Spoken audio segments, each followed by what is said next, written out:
Hello everyone, welcome to study netic. मैं हूं पूजा Mehta. Class 11 की अकाउंटेंसी पढ़ रहे हैं, जिसमें मैं आपको financial statement of sole proprietorship के एक्सरसाइज के सॉल्यूशंस बता रही हूं टीएस ग्रेवाल के बुक के। अभी तक हम क्वेश्चन नंबर 14 तक कर चुके हैं। आज क्वेश्चन नंबर 15 करेंगे। यदि मेरे वीडियोस देखकर आप पढ़ाई कर रहे हैं तो चैनल को सब्सक्राइब जरूर करना। यदि इसके प्रीवियस वीडियोज देखना चाहते हैं तो प्लेलिस्ट में चले जाना, वहां पर क्लास 11 की प्लेलिस्ट बनी हुई है, वहां पर आपको सभी वीडियोस सभी चैप्टर के अवेलेबल हो जाएंगे। तो बिना देरी के स्टार्ट करते हैं क्वेश्चन नंबर 15 के साथ, फाइनल अकाउंट। अब ये जो क्वेश्चंस आए हैं ना, इसमें आपको ट्रेडिंग अकाउंट भी बनाना है, पीएनएल अकाउंट भी बनाना है, साथ ही साथ बैलेंस शीट भी बनानी है। अभी तक हमने जो क्वेश्चन करे थे वो ट्रेडिंग के कर लिए थे, पीएनएल अकाउंट के कर लिए थे, लेकिन यहाँ पर अब बैलेंस शीट के भी क्वेश्चंस आए हैं। तो चलिए, यहाँ पर पूरी बैलेंस शीट दी हुई है। क्लोजिंग स्टॉक की वैल्यू दी है 2 लाख, लेकिन यहाँ जो अंदर क्लोजिंग स्टॉक दिया है वो 1 लाख दिया हुआ है। तो बच्चों, यदि अलग से ऐसे क्वेश्चन में क्लोजिंग स्टॉक की वैल्यू दी जाती है तो इसी क्लोजिंग स्टॉक को माना जाता है सही और इसी को लिखा जाता है। ठीक है, चलो अब हम यहाँ पर फॉर्मेट के साथ कर लेते हैं। पहला क्वेश्चन है तो थोड़ा सा हो सकता है आपको समझने में, मतलब थोड़ा सा टाइम लग जाए, वैसे समझ जाएंगे आप, तो इजी है ये। तो पूरा हम ऐसे बनाएंगे,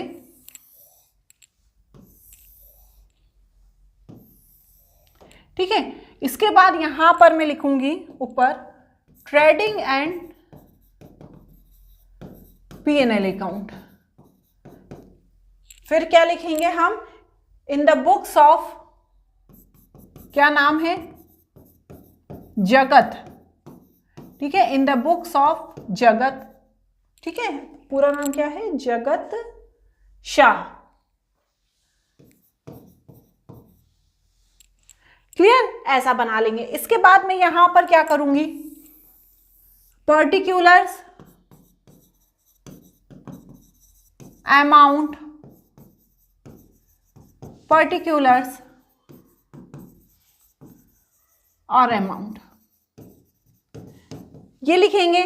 सिंपल सा। अब आपको क्या करना है, ये मैं क्वेश्चन यहाँ साइड में से देखती जाती हूँ और नोट करती जाती हूँ। आपके पास बुक नहीं है तो आप स्क्रीनशॉट ले लेना, वो बुक है तो बुक खोल के बैठ जाना। ठीक है, या तो एक बार थोड़ा सा तो मैं अभी कर ही सकती हूँ ऊपर।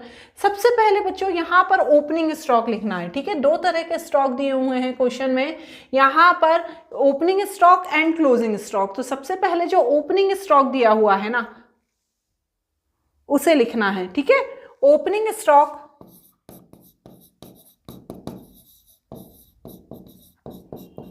कितना है, 1 लाख। उसके बाद क्या लिखेंगे, जो जो लिखते जाओ ना उस पर निशान लगाते जाना। ये लिख दिया हमने। इसके बाद हमें क्या लिखना है, परचेज लिखना है। तो चलो परचेज लिखो। परचेज है 4 लाख, परचेज रिटर्न भी है, तो 4 लाख में से 5000, 4 lakh minus purchase return 5000 minus कर देंगे तो कितना आएगा, 3,95,000। इसके बाद क्या आएगी, वेजेस कितनी है, 1 लाख। इसके बाद आएगा कैरेज इनवर्ड। ठीक है, इन सब के आगे आप 2 लगा देना, मैं भूल जाती हूँ लेकिन आप नहीं भूलना। 2 कैरेज इनवर्ड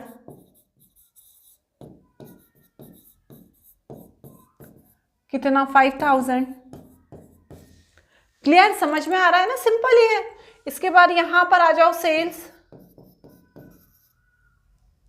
और सेल्स रिटर्न। ठीक है ना, सेल्स एंड सेल्स रिटर्न। तो सेल्स कितनी है, 8,20,000 माइनस सेल्स रिटर्न कितनी है, 10,000। चलो, तो 8,10,000। इसके बाद क्या बचा अपना, उसके बाद देखो सैलरी, रेंट, जनरल एक्सपेंसेस, ये सब तो उसमें आएगा, किसमें, ट्रेडिंग पीएनएल अकाउंट में। अब मुझे निकाल लेना है यहाँ पर ग्रॉस प्रॉफिट आया या ग्रॉस लॉस आया। क्लोजिंग स्टॉक भी दिया है बच्चों, भूलना नहीं, 2 लाख नीचे दिया हुआ है, क्योंकि नीचे दी हुई चीज़ हम भूल जाते हैं। तो 8,10,000 प्लस 2 लाख, तो यहाँ पर आ गया 10140। ठीक है, इसमें से जब मैं माइनस करूंगी 1 लाख -395,000 -1 लाख एंड -5,000।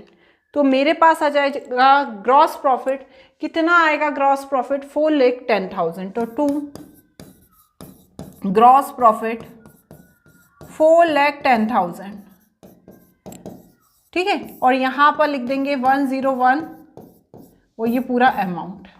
अब बच्चों या तो आपके स्कूल्स में भी हो सकता है या आप के स्कूल में नहीं भी हो सकता है कि आपको अलग से आपको बोला जाए कि P&L अकाउंट बनाओ, तो आप अलग से भी बना सकते हो, लेकिन मैं यहाँ पर साइड में ही बना रही हूँ। ये जो ग्रॉस प्रॉफिट है वो हमेशा इधर आएगा बाय ग्रॉस प्रॉफिट, ठीक है।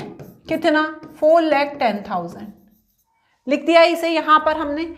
इसके बाद हम क्या करेंगे, ये तीनों चीजें हैं जो salary, general expenses and rent. To salary, to general expenses and to rent, इन तीनों को ही मैं यहाँ पर लिख दूंगी। चलो कितना है? सैलरी है 60,000, 20,000 एंड 50,000, ठीक है। उसके बाद क्या दिया हुआ है? कैरेज आउटवर्ड एंड एडवर्टाइजमेंट भी दिया हुआ है 20,000 कैरेज आउटवर्ड 20,000 एंड एडवर्टाइजमेंट 20,000, ठीक है ना। ये दिया हुआ है ना ऊपर, देखो ये कैरेज आउटवर्ड एंड एडवर्टाइजमेंट, ये सारी चीजें यहाँ आ गई। ये जो बची हुई चीजें हैं ये ऊपर वाली भी लिख ली हमने तीनों, ठीक है ना। अब ये जो बची हुई हैं ये सब बैलेंस शीट में आएंगी बच्चों, ठीक है ना। अब हम क्या करेंगे, नेट प्रॉफिट या नेट लॉस क्या निकल रहा है वो देख लेंगे। तो 4,10,000 में से 60,000 माइनस 20,000 माइनस 50,000 माइनस 20,000 एंड 20,000, तो यहाँ पर आ जाएगा 2,40,000 टू नेट प्रॉफिट।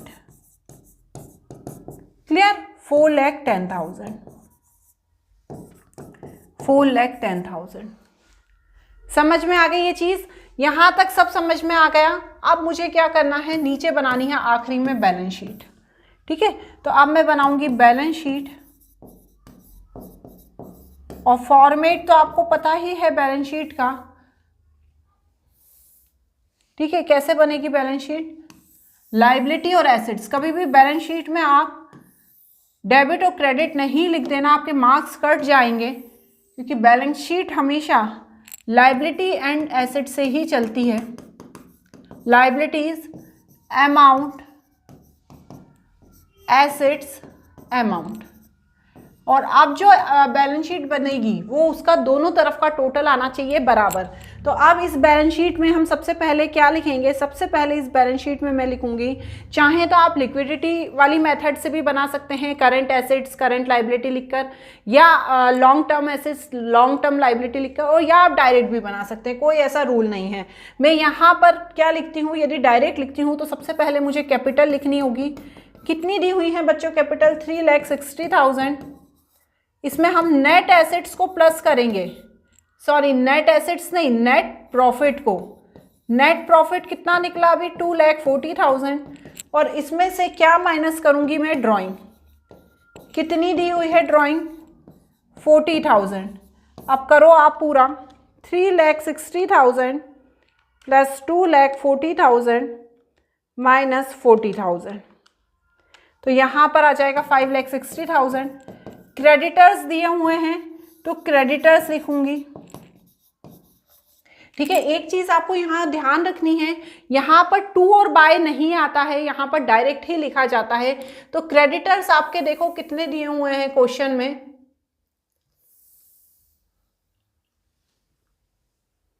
कितने दिए हैं? 50,000।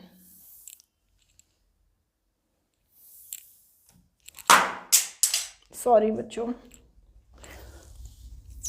अब मैं ऊपर नीचे नहीं करूंगी, ऊपर नीचे करने में बड़ी दिक्कत हो जाती है। 50,000, ठीक है। उसके बाद यहाँ पर क्या दी हुई है? मशीनरी 70,000। फिर क्या दिया हुआ है देखो, cash, debtor and closing stock, cash, debtor and closing stock. Closing stock का हमेशा ध्यान रखो, ऊपर भी आता है और यहाँ पर बैलेंस शीट में भी आता है। आप बोलोगे मैडम ट्रेडिंग अकाउंट में आ गया, यहाँ क्यों लिखा है? तो दोनों जगह आता है। तो मशीनरी 70,000 की थी, 40,000, 3 लाख एंड 2 लाख। अब सबसे ज़्यादा इंपॉर्टेंट होता है यहाँ पर ये दोनों तरफ का टोटल इक्वल आना। तो चलो 5,60,000 प्लस 50,000, यहाँ पर आ गया 6,10,000। इसी तरह से 70,000 प्लस 40,000 प्लस 5 लाख, तो यहाँ पर भी आ गया 6,10,000। ठीक है, ये आने के बाद ही आपको सुकून की सांस लेनी है कि अब हमारी बैलेंस शीट मैच हो गई है। इसी तरह का नेक्स्ट क्वेश्चन है बच्चों, देखो अब मैं हर क्वेश्चन नहीं करके बताऊंगी आपको। यहाँ पर देखो लास्ट में जो 31 मार्च 2024 को जो वैल्यू दी गई है वो 2,40,000 क्लोजिंग स्टॉक की दी गई है। आपको वही करना है, यहाँ पर आपको सारी चीज़ें वैसे ही करनी है जैसे कि अभी आपने पहले वाले क्वेश्चन में करी बस। और आपको trading account, PNL account and balance sheet बनानी है। Trading account, PNL account and balance sheet बनानी है। इसको आप खुद करके देखना। चलो 17 नंबर का क्वेश्चन मैं आपको करके बता देती हूँ। ठीक है, पहले हम बनाएंगे यहाँ पर trading and PNL account, trading and PNL account in the books of, किसका है ये?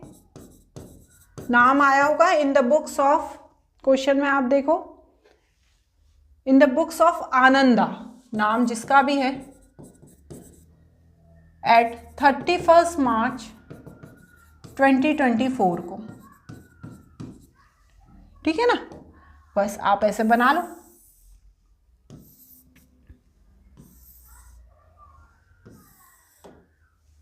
ये क्या है? डेबिट एंड क्रेडिट वाला रूल लगेगा यहाँ पर भी। ये डेबिट, ये क्रेडिट। ठीक है, अब मैं हाथ में बुक ले लेती हूँ, यहाँ पर रखी हुई है और उसमें से मैं लिखती जाती हूँ, आप भी लिखते जाओ। ओपनिंग स्टॉक दिया हुआ है कितना? ओपनिंग स्टॉक दिया है 99,450। उसके बाद दी है परचेज, टू परचेज कितना दिया हुआ है? टू वेजेस, परचेज दिया है 620,920। उसके बाद क्या दी हुई है? वेजेस दी है 43,000। क्लियर। इसके बाद सेल्स और क्लोजिंग स्टॉक दिए हुए हैं, बड़े बड़े अमाउंट है सेल्स एंड क्लोजिंग स्टॉक के। देखो क्या दिए हुए हैं? बाय सेल्स, यहाँ पर सेल्स रिटर्न नहीं दी है, 781,820। बाय क्लोजिंग स्टॉक 143,000 ये दिया हुआ है। अब आप ग्रॉस प्रॉफिट या ग्रॉस लॉस क्या निकल रहा है ये देखना है, क्योंकि हमें पता नहीं रहता है। वैसे तो मोस्टली ग्रॉस प्रॉफिट निकलता है, लेकिन कभी कभी ग्रॉस लॉस भी निकल जाता है, इसलिए दोनों चीज़ों के लिए तैयार रहना चाहिए।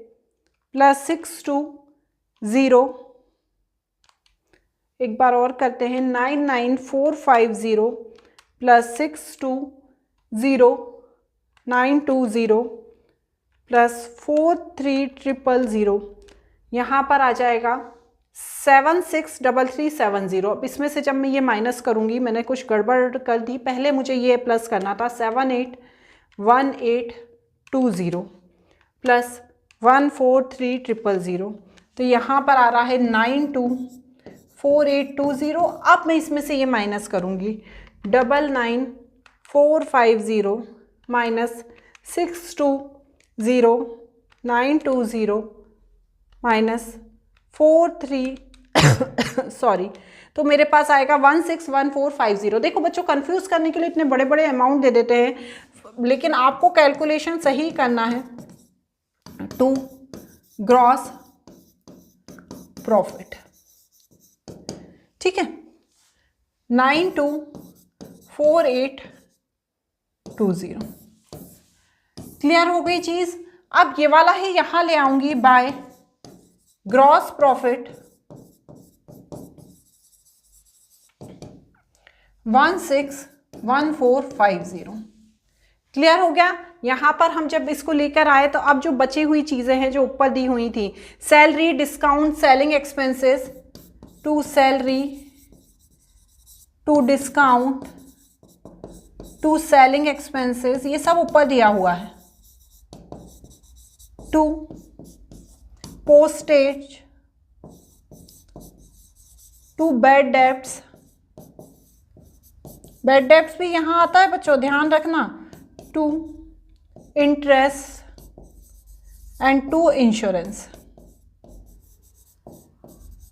ठीक है, अब इनका अमाउंट लिख देती हूँ, 40,000, 10,000, 1750, उसके बाद 2730, 2870,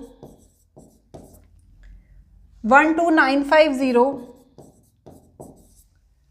एंड 4170। ठीक है, आप बोलेंगे मैडम आप ऊपर में बार बार ऊपर नीचे करूंगी तो सब गड़बड़ हो जाएगा। जब इसमें से हम जो एक सबसे ज़्यादा इम्पॉर्टेंट जो चीज़ है इसमें वो है बैड डेब्ट्स रिकवर्ड। तो बैड डेब्ट्स जब हमारे रिकवर्ड हो जाते हैं तो हमारे लिए ये रिसीप्ट है, तो यहाँ पर बाय बैड डेब्ट रिकवर्ड लिखेंगे। कितना अमाउंट है, 1750 का। ठीक है ना, यहाँ पर 1750 के सेलिंग एक्सपेंसेस थे और यहाँ पर बैड डेब्ट्स रिकवर्ड है, प्लस 1750, तो यहाँ पर मेरे पास आ जाएगा अमाउंट नीचे 163200। ठीक है, इसे मैं और बड़ा कर देती हूँ। अब ये सारे अमाउंट को प्लस कर लेते हैं, 50,000 plus 1750 plus 2730 plus 2870 plus 12950 plus 4170, तो यहाँ पर आएगा 74470। तो जब मैं माइनस करूँगी तो 163200। तो देखो 88730 हमारा क्या आ जाएगा, 88730 हमारा नेट प्रॉफिट आ जाएगा। ठीक है, सारे क्वेश्चन बच्चों इतने ही लेंदी हैं। अभी अगले चैप्टर में तो और लेंदी क्वेश्चन आने वाले हैं, तो थोड़ा सा सब्र आपको भी रखना है। बच्चे बड़े वीडियो देखकर भाग जाते हैं, ऐसा नहीं है कि मैं बड़े ही बनाती हूँ, छोटे भी बनाती हूँ, बट बच्चों को पूरे क्वेश्चन का सॉल्यूशन भी चाहिए और छोटे आंसर क्वेश्चन वीडियो भी चाहिए, तो वो पॉसिबल नहीं है। अब हम बनाएंगे बैलेंस शीट।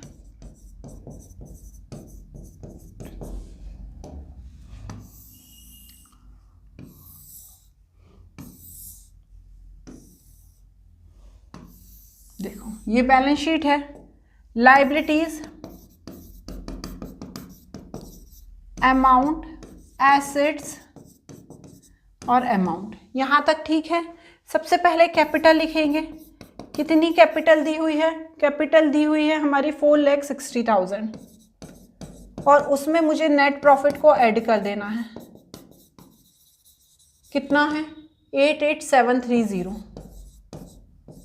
ठीक है, 4,60,000 प्लस 88730 करो, 4,60,000 प्लस 88730, 548730। ठीक है, इसके बाद टू लोन, लोन कितना देना है, 1,20,000 और उसके बाद है हमारे टू नहीं आएगा बच्चों, ध्यान रखना यहाँ पे टू नहीं आता है।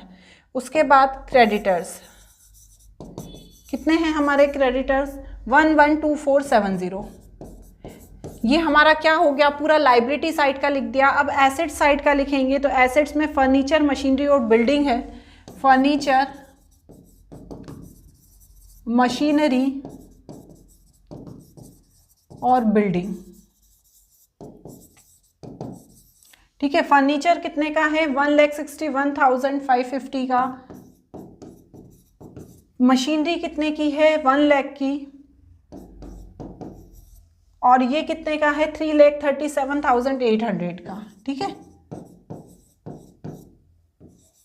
ये कितना था, 161,550। ठीक है, अभी टोटल करेंगे तो गलत लिख देंगे तो गलत टोटल हो जाएगा। समझ में आ गई ना यहाँ तक। इसके बाद एक चीज़ और बची है, डेटर एंड क्लोजिंग स्टॉक। तो यहाँ पर लिखेंगे डेटर्स और क्लोजिंग स्टॉक। डेटर्स कितने दिए हुए हैं क्वेश्चन में, देखो 3,8850 और क्लोजिंग स्टॉक कितना दिया हुआ है 1,43,000। ठीक हो, अब मेन कहानी आती है कि इन दोनों को मैच होना ज़रूरी है। तो चलो हम मैच करते हैं। प्लस 1,20,000 प्लस 1,12,470, तो 78,12,00। चलो 161,550 प्लस ये 1 लाख है बच्चों, प्लस 1 लाख